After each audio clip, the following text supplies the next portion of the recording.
João 6:16.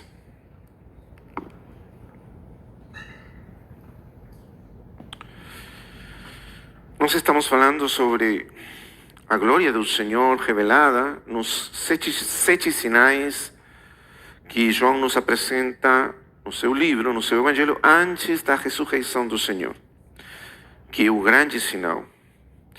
Capítulo 6, versículo 16.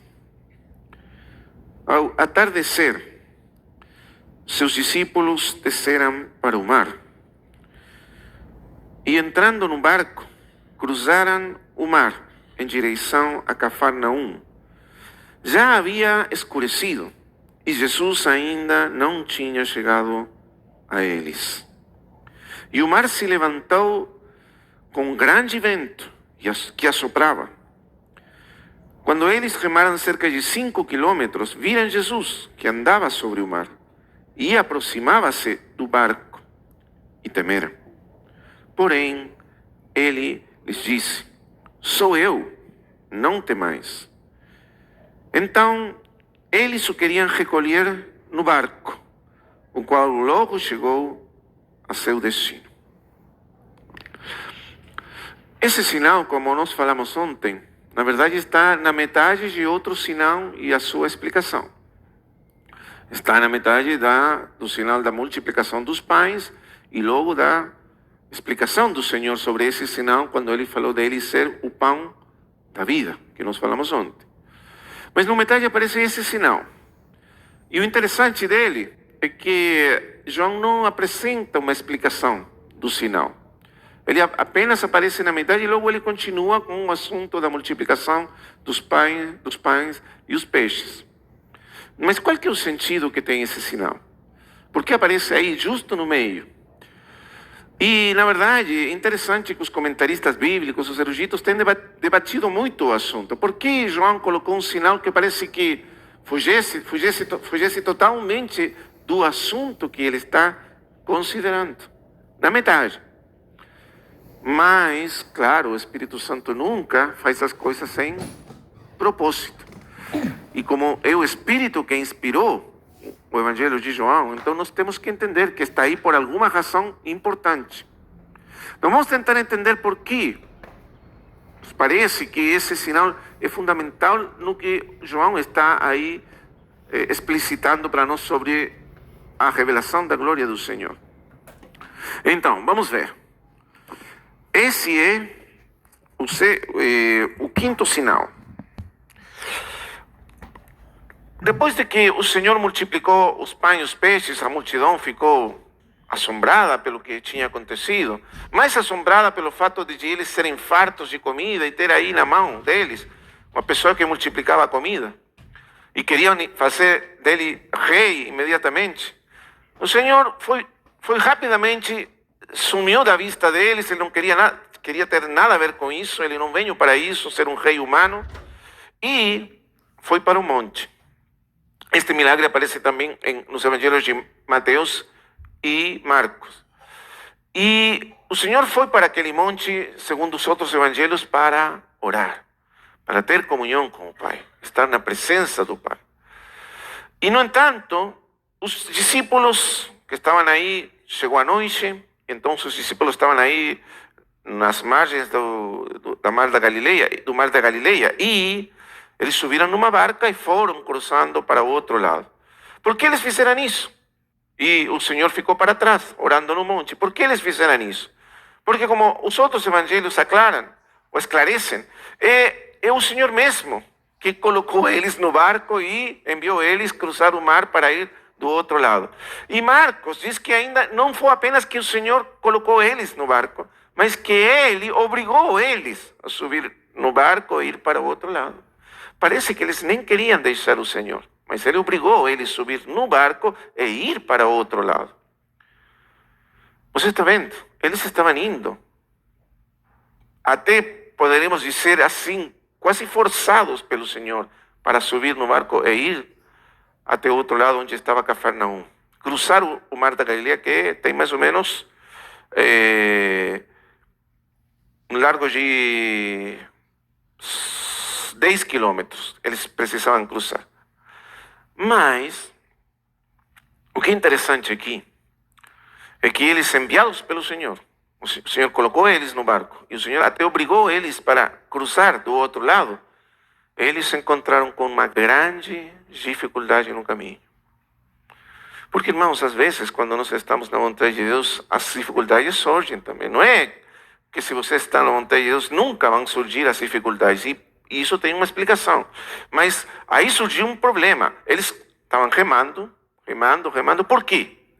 Porque um vento grande começou a soprar e agitar o mar. E as ondas cresceram. E eles estavam aí no meio do mar, remando, mas o vento estava assoprando não a favor deles, e portanto as velas não serviam para nada, estava soprando contra eles. E eles precisavam remar contra o vento. Agora, eu não sou pescador, eu não sei o que é remar contra o vento, mas deve ser muito difícil. O assunto é que eles remavam e não chegavam a parte nenhuma. Eles estavam no mesmo lugar. Você imagina, eles remavam e estamos onde mesmo, nada. Não estamos avançando nada. E aí estavam eles. Eles ficaram fatigados de remar e ficando sempre no mesmo ponto. Então, estamos descrevendo o que aconteceu, para entender o milagre. E eles estavam ali assustados, angustiados, o Senhor não estava com eles remavam, não iam para parte nenhuma, o vento estava indo contra eles, assoprando contra eles, estavam no meio do mar, estava escuro, era noite, tormenta. Mas o Senhor nunca está longe de nós. E a Escritura diz, nos outros evangelhos, que Ele estava olhando para eles e viu eles remarem com fadiga no meio do mar da Galileia. É o Senhor que é onisciente, Ele soube o que estava acontecendo com eles, ou o Espírito de Deus mostrou para o Senhor o que estava acontecendo. Não sabemos como Ele soube, mas soube.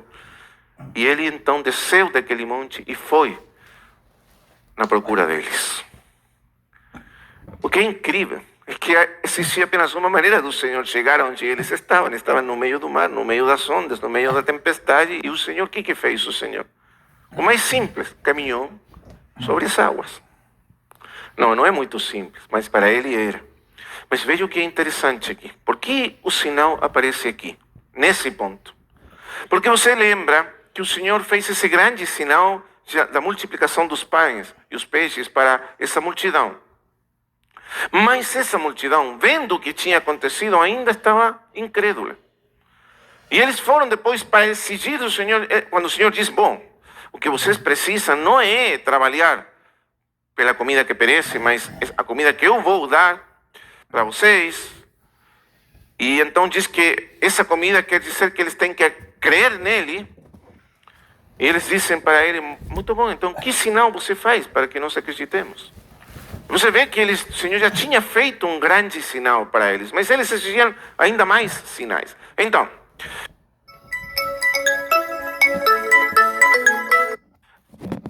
a atitude dos judeus, e muitos dos judeus, particularmente, claro, das autoridades judaicas, foi exigir sinais, mas nunca tiveram realmente a vontade de crer no Senhor Jesus Cristo. E mesmo se o Senhor tivesse feito maiores sinais, como ele fez, os maiores sinais, ainda assim eles não quiseram crer nele. E por isso o Senhor, na verdade, ele recusava fazer sinais apenas para demonstrar algo para eles. O Senhor não precisa demonstrar nada para nós. Ele não precisava fazer sinais para demonstrar alguma coisa para eles quando eles exigiam deles.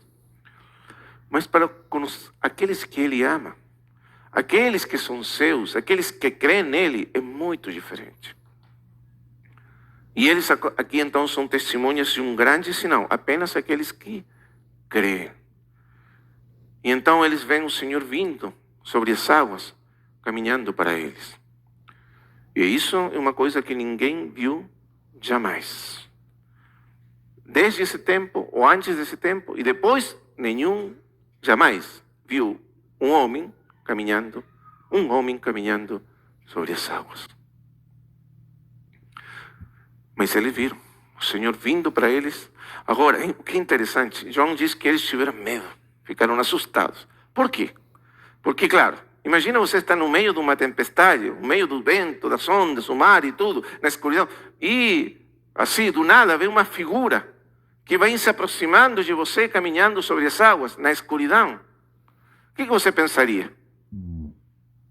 O que eles pensaram é que estavam vendo um fantasma. Quer dizer que eles acreditavam em fantasmas. Então, aí estava essa figura.